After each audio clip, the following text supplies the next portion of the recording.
So Helen, thank you for joining us today. What is the scale of the climate challenge that Climate Group was set up to tackle? Well, Climate Group is an organisation, we work globally, and we talk about our mission is to drive climate action fast. So a lot of climate action would happen anyway. It's better technologies if you think about things like EVs or cleaner, if you think about renewable electricity. But we know that one of the big problems with climate change is that we've got to move much, much faster than we are doing already. So we try and act as a catalyst. We bring together big companies and governments. We get them to make commitments, and then we use that to drive changes in markets and policies. So we do think very globally. So when working with companies, how do you mobilise those companies to take action to address climate change? So we work with companies, we work with big global multinationals, we get them to make commitments, whether it's 100% renewable electricities or making sure that a whole fleet runs on electric vehicles, or we have commitments also to zero carbon steel, zero carbon concrete. With all those commitments, they're really ambitious commitments. Their target date is 2030 or 2050.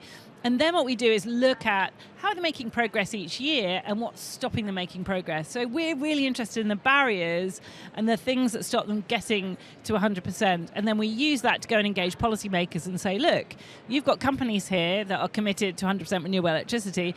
It's this particular policy that's in place that is stopping that happening. Or here's the work that needs to be done to upgrade your grids. And we work very much at the market level. So with our RE100 campaign, again, it's 400 plus companies, global multinationals committed to 100% renewable electricity.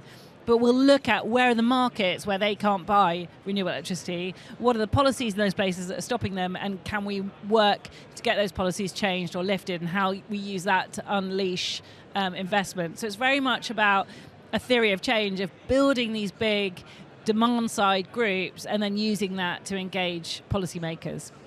So it sounds like a really targeted approach there. Interesting to hear that you are helping to decarbonise steel and hard-to-abate sectors such as cement as well.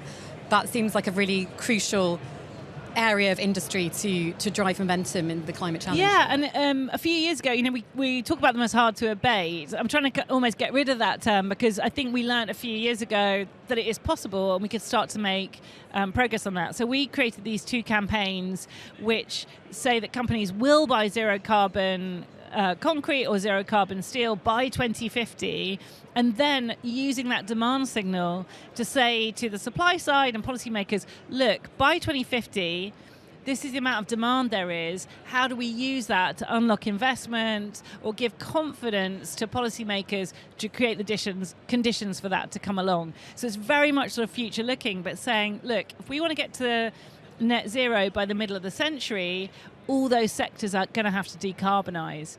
So things like I mentioned, like renewable electricity and electric vehicles, those things can happen now. Steel and concrete, we still need innovation to get those to scale, but we're trying to show others that there are companies with those demands and use that to start to unlock the investment. And driving that innovation is why we're all here today.